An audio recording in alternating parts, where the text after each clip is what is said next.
From the controller company that brought you the Ultimate controller and also the 8BitDo arcade stick, check out the 8BitDo Retro keyboard. This thing is designed to look a bit like the Famicom, the Japanese Nintendo Entertainment System, but there's also a version that is based on the SNES, the Super Nintendo. And if you're looking for a mechanical keyboard with clicky switches, this might just be the one for you. But for $100, what do you actually get? Well, of course, you get the cool retro styling, but is that really worth spending $100 on just so that you can get a mechanical keyboard when you could be getting other mechanical keyboards with RGB lights and other gaming type features? Well, there is one more reason why you should probably consider this keyboard over the others, and it's this, super buttons. Now, I personally think this is really cool because it kind of reminds me of Street Fighter 1. If you actually look up old photos of Street Fighter 1, you'll see that the original arcade stick actually had two giant buttons, and the way that you did your moves was that you pressed lightly on it for light attacks, a little bit more for medium attacks, and then you had to mash it really hard to use heavy attacks. And now we have something that looks a bit like that with the 8BitDo Retro keyboard. And this is included in the set. Just a quick disclaimer, this product was sent to me for the purposes of this video, but I was not required to say anything specific, and I don't have to send it back at the end. All opinions are, of course, my own. Let's go through all the features and a few things that you may want to consider before picking this one up. One, the styling. I think that is a very important part of this. If you're just looking for a setup that you can use for, I don't know, your gaming den, or if you're a streamer and you actually play a lot of retro games, this is going to match the aesthetic really nicely. You can use it in Japanese. You can actually set it to kana mode, and these buttons, which also show Japanese letters, those will come out instead. There are a few provisos with that, but I'll explain in a moment. The next cool feature about this keyboard is that it has clicky switches built in. Every single switch is clicky.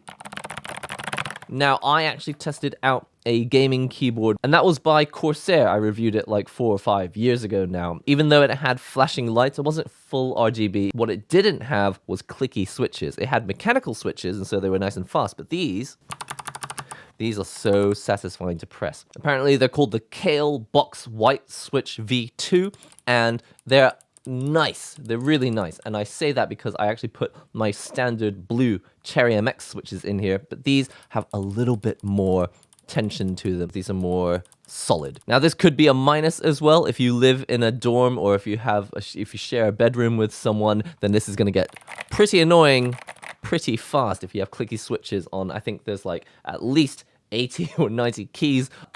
Very clicky, and that's going to be super satisfying, not just when you're typing in general, but if you use it to play games. And it does have apparently N key rollover, but I think that's pretty much standard on all keyboards these days. But if you do plan to use this with gaming, I was able to play some fighting games with it, and I didn't notice any issues where you like had too many keys locked down and other keys couldn't come in. So I just forgot that actually there's a Wi-Fi dongle here as well. I had to go and take it out of my computer, but this Wi-Fi dongle actually goes straight into the back, a lot like other 8BitDo accessories. You will probably not lose it thanks to this dedicated, wow, wait a minute.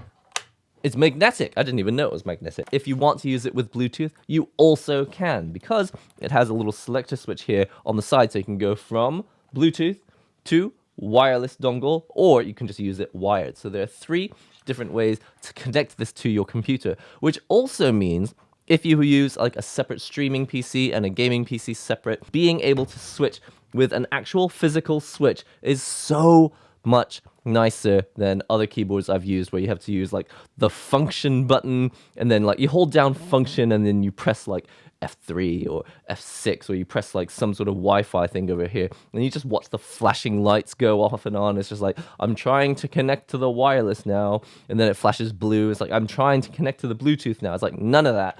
You just turn this switch and then it connects. You've also got a volume control next to it, and again, this does work not just on PC, but also on Mac. It doesn't say anywhere that it's compatible with Mac. It did work on my Mac, but it says officially that it's a Windows and Android keyboard. You have a selection of other switches here that you may recognize from other 8BitDo gaming controllers. You've got this little wireless button here. You've got your actual profile, which you can set up your own custom profile. I believe there's only one that you can set up here. And then you also have this button here in the middle with a star, which is used for quickly setting shortcuts. So let's say that the B and A buttons that you've got here, remember, they've actually swapped out whatever keys used to be here. They've got a giant B and a giant A button. And those can be set to anything you want on the fly using this button. One proviso there is you can't be in your custom profile, you need to be in default, but obviously it's great that it's there because you don't have to boot up any customization software just to set this. On the topic of connectivity, you have a USB-C port here on the back. The cable it comes with is USB-C to USB-A, which is most likely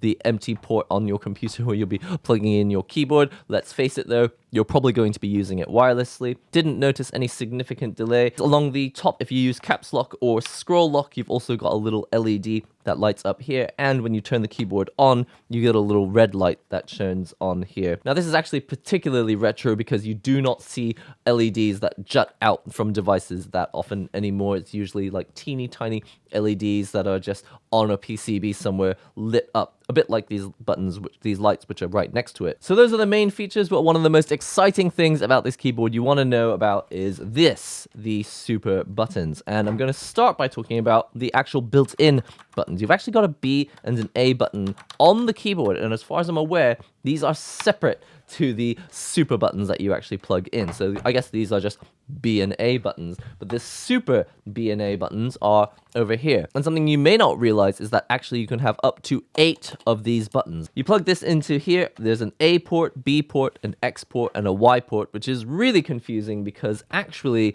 there's always 2 buttons on here. So you're most likely going to use the A port for the A and B buttons. Then you can use the B port over here for maybe your X and Y buttons.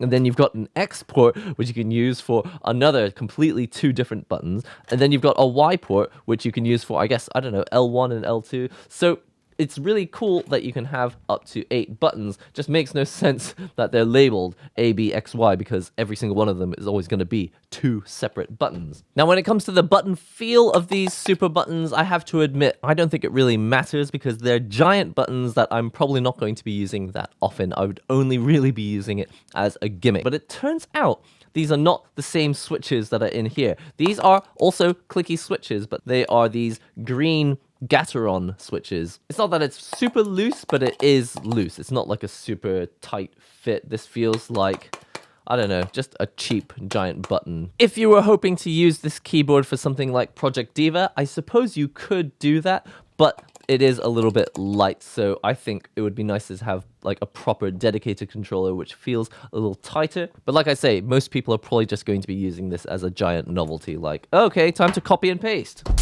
If you are planning on using this keyboard as your input device for something like a fighting game, you'll probably want WASD for your left, right, down, and up buttons, and then you'll want some buttons on the right for actual action buttons, but I have to say it's not that comfortable. Normally, a leverless controller allows you to have your hands come in at an angle and the buttons are tilted that way.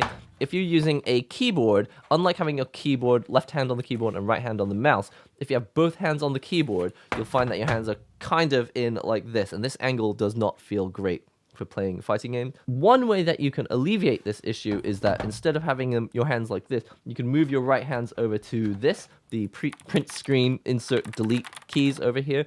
The problem is, when I tried it in Under Night In-Birth, these buttons just do not function as inputs in the game. Now it's time to talk about some of the, I wouldn't say issues, but things that you may not realize before you pick it up. If you're going to be using it wirelessly, it does seem a shame that you've got this giant cable coming out of the super buttons and into the back of this device. Can you imagine once you've got 4 of these, you've got 4 separate analog cables coming out of here. Personally, I feel like if we're going to have these cables, it would be nice if they had been a little more inset into the keyboard so that you could still have the keyboard flush up against the wall instead of jutting out. But at the same time, the retro styling does make sense. If it's going to be retro, having cables everywhere does kind of go with it. It also juts out the top of the super buttons. Again, this is not going to be a deal breaker for almost anyone, but I thought I should mention it because if you are planning on using these, and if you're using 4 sets of them lined up, you can't put them right up against each other and have 8 buttons like this. You would always have this little gap in between because this cable is getting in the way. What you could do instead is you could have one like this, one underneath like this, and then you could have another 2 on the side like that. It's just a shame because it would be nice if I could have like a super button over here and a super button over here, and I could have some super buttons on the floor and have some super buttons attached to like a stand up here. You could do that, but you'd be wired, and this cable is not super long. The next thing I'll say is that the main keyboard itself would really benefit from having some stands for adjustment of the angle, because as you can see, this angle is really nice and it works really well, but it would be nice if I could have also a completely flat angle, and if I could have a slightly raised angle, and even on the cheapest of cheap keyboards that you can just get for free with an included PC, they always have those little feet on the bottom, and I actually use them to get like the right angle. Though actually a lot of PCs probably ship without keyboards these days. As you can see, it's got this really small enter button here, and although I think this is probably really common in America, the keyboards that I've used in Japan and in the UK always have a really large return button. So basically, I always miss the return key, and I end up pressing like, what is this, backslash? And what's extra strange is that no matter what setting I used on either my Mac or my PC, I couldn't get some of these keys to work correctly. There's this Japanese quotation mark button over here, and every time I pressed it, I would always get the button below it. That was a little bit strange, but hopefully there's an easy fix for that. If there is, I'll put it in the comments. Now, the next thing I wasn't super keen on was the ultimate software. Often, the Nintendo Switch devices that also work on PC have like an ultimate software, and then the version for the Xbox will have Ultimate Software X, and it'll be slightly different. Whatever this is, the software for this is called the Ultimate Software V2. It was really confusing because I had to get this specific software just for this keyboard, even though I've got already multiple versions of 8BitDo Ultimate Software.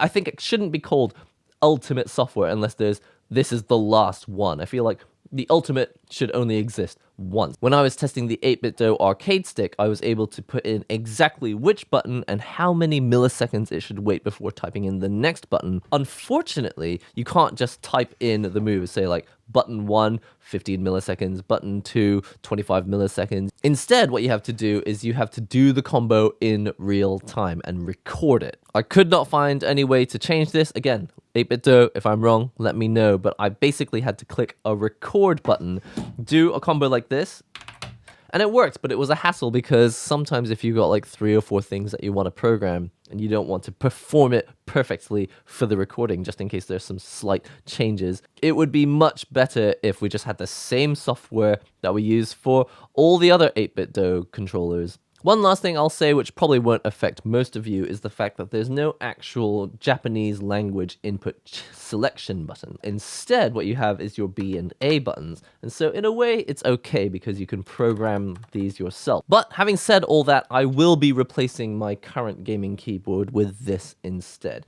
Maybe it's missing some of the flashing lights, and again, if it's dark, you won't be able to see what you're pressing because it doesn't have any light up keys whatsoever. And also, the novelty of having these super buttons. I think this could be fun when playing on stream, or also just setting it for something simple like Control-C or Control-V for copy and paste. They give you a set of stickers that say Control-C, Control-V, or I think there might be one that says Escape. There's just a number of random stickers that you can put on here. I would say it's not the most advanced keyboard, and it's certainly not the most advanced gaming keyboard out there, but if you like 8BitDo controllers already, then you're going to feel very at home with this because one, it's got the cool retro styling, which they've been doing with lots of their other products as well, but I just love the way that 8BitDo stuff works. Like, I've just pressed this button once, and I'm in custom profile. Press it again, I'm in default mode. I've got an actual toggle switch to go between Bluetooth, wired, and wireless mode. And on top of all that, it also just feels really nice to press. Anyway, I hope that helps you make a decision if you were on the fence about whether you should actually go for this 8BitDo retro keyboard, or if you should go for like a standard gaming keyboard with RGB and that sort of thing.